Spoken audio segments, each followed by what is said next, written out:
নবী গো 40 দিন বান্দার হায়াত থাকা অবস্থায় ওই সিদরাতুল মুনতাহার পাতা ঝরে আমার সামনে পড়ে যায়। আমি পাতাটা নিয়ে নোট করে রাখি। ওই আব্দুল করিমের সামনে দিয়া আমি প্রত্যেক দিন সকালবেলা একবার, বিকেলবেলা একবার, 2 বার আসা যাওয়া করি। আর বলি, আব্দুল আলিম রে, তোমার জীবনের আর 39 দিন সময় আছে।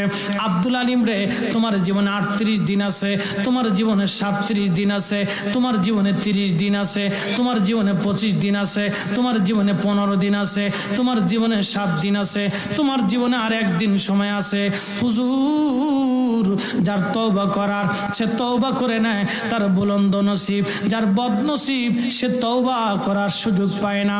এই জন্য আপনাদেরকে বলে যাই, প্রত্যেক দিন আল্লাহর দরবারে হাত তুলে নামাজের পরে দোয়া করবেন, ইয়া রব, আমার ভুল হয়ে গেছে, আপনি মাফ করে দেন। রব্বানা যালামনা আনফুসানা ওয়া ইল্লাম তাগফির লানা ওয়া তারহামনা লানাকুনান্না মিনাল খাসিরিন।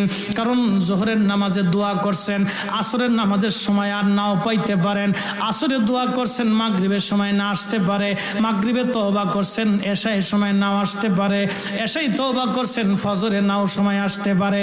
এই জন্য 5 ওয়াক্ত নামাজের পরে হাত তুলে ওই মালিকের দরবারে ক্ষমা চাবেন, আল্লাহ আমার ভুল হয়ে গেছে, আপনি মাফ করে দেন। যারা আপনাকে এই মুনাজাত থেকে ফিরায় দেয়, বুঝবেন এটাই হলো আজাজিল বিন আজাজিল, টুপিওয়ালা শয়তান।